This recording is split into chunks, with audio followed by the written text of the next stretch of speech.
Madami palang mga stores. Ah, ito na ba yung Book Street? Oo, ito na pala yung Book Street. Tabi-tabi lang siya. Wow, nakakatuwa naman.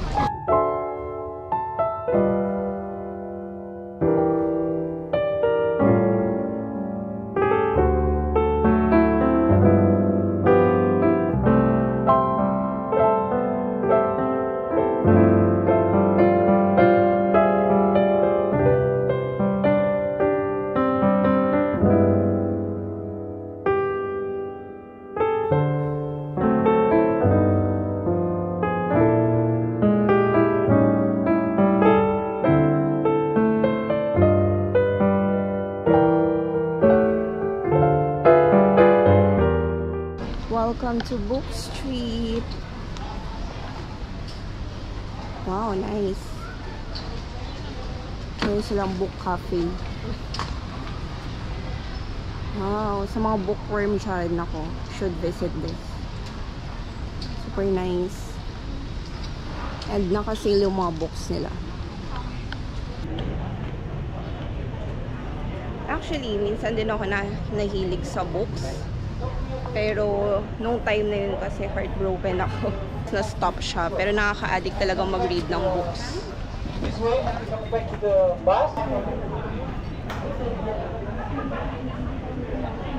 Ito yung next stop talaga namin. Pero hindi ko lang in-expect na nandito lang siya sa gilid ng post office saka sa harap ng Notre Dame.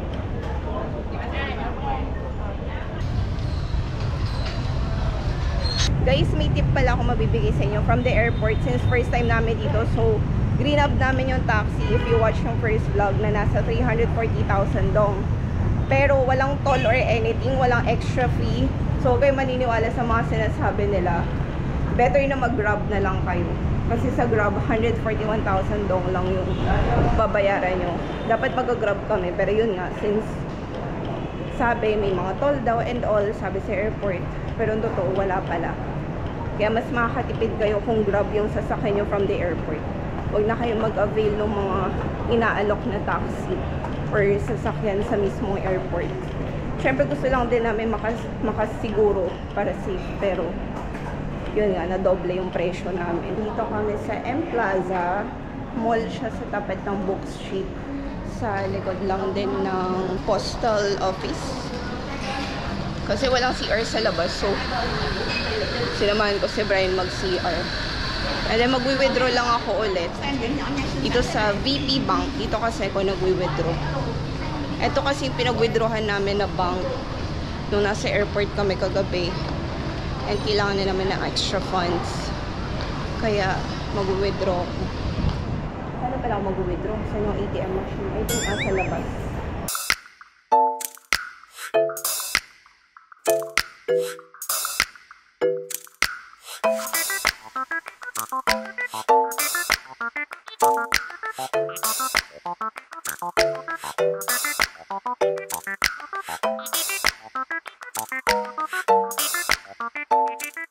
Yung water nila dito, 15,000 dong.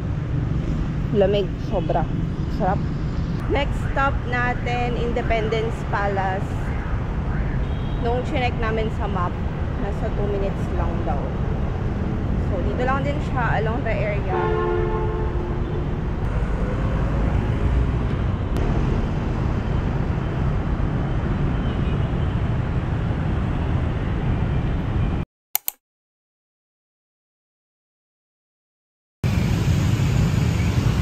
Lotte Department Store. Yan, mga branded. Ito lang din yan malapit sa Notre Dame.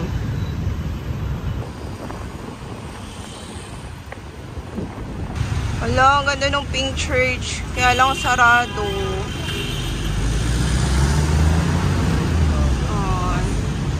Hindi kami makakapasok.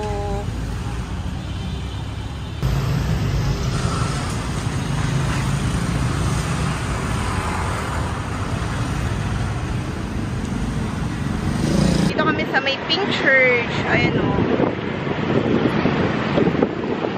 Kaya lang, sarado siya. Sayang. Ayan.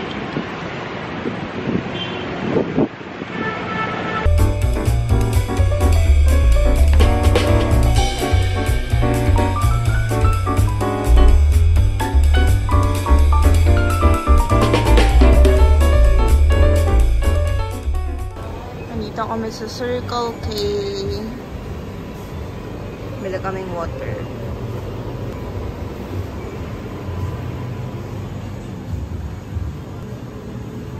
So, ayan. Bumili na kami ng snacks. Saka drinks. And then, eto yung coffee. Ayan.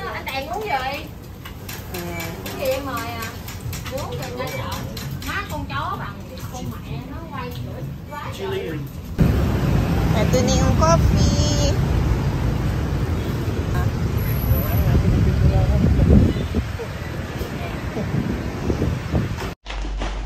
Dito na kami sa hotel. And lagi ko lang siya yung pinamili namin. Naligo ako ng bongga bago kumain kasi madami kong i-edit na video. At ayan, ang dami namin pinamili.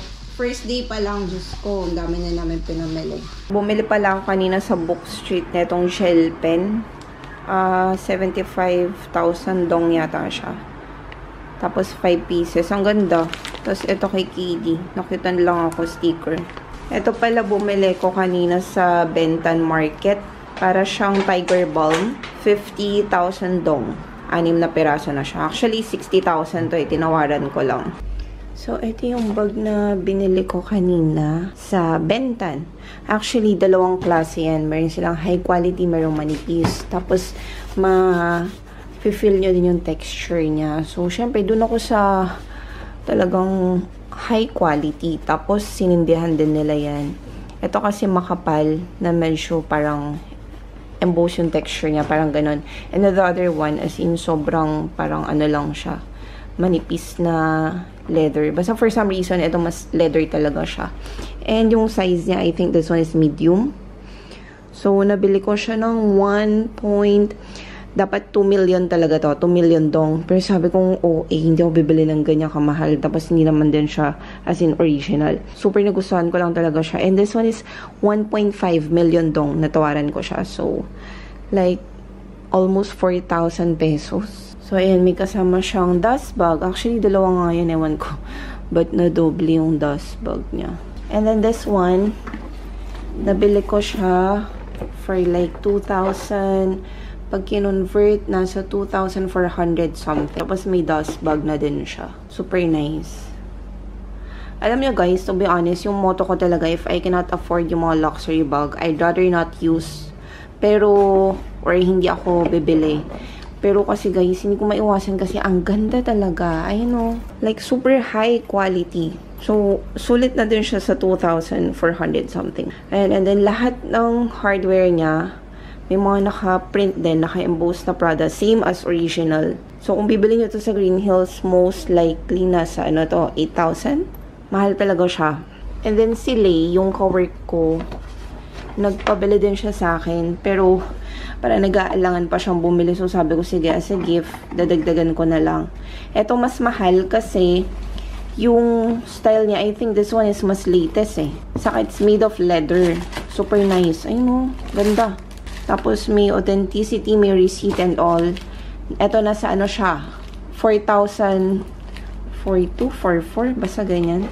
Si Brian kasi nagko-convert kanina eh. Basta, bayad lang ako ng bayad. So, may kasama din tong sling. Same style netong isa, pero and may ganyan din siyang pouch. Ganda, diba? Saka para siyang camera bag. May sling din. Hindi ko na bubuksan. Basta yan. Tapos, yung hardware din niya may nakaprint. This one pala guys, babalikan ko tomorrow yung parang key holder niya dito. Meron yan eh. Naiwan kasi pinagpalit ko to dun sa isang box. So, nalagay nila dun. Ito, may kasama din siyang extra chain para pwede siya as shoulder bag. Tapos, makapal din yung chain niya. Super worth it talaga. Wait lang, ayusin ko. Pero actually, ang dami kong dalang bag. Hindi ko din alam kung bakit. Ang dami kong dalang bag. Ayan, yung puffer bag na white. And then, ito, pink, green. Binili ko yan sa Taiwan eh. Pero ito, makapal siya. Even yung sa Bangkok, iba yung quality. As in, maganda yung quality na to na nabili ko sa Taiwan. Kahit medyo pricey siya. At least parang remembrance na, nga no, bag din pala yung binili ko Tapos shoes. Ito talaga yung dala kong bag. And this one is talagang vintage. Original Gucci bag siya. And guys, mga ganito na mamana ko lang siya kay mama kasi hindi ko talaga afford yung mga ganyan. And so, yun lang yung nabili ko. Saka onting damit, pasalubong. And then tomorrow it's going to be another day. Matagal-tagal pa tayo dito. We still have 5 more days.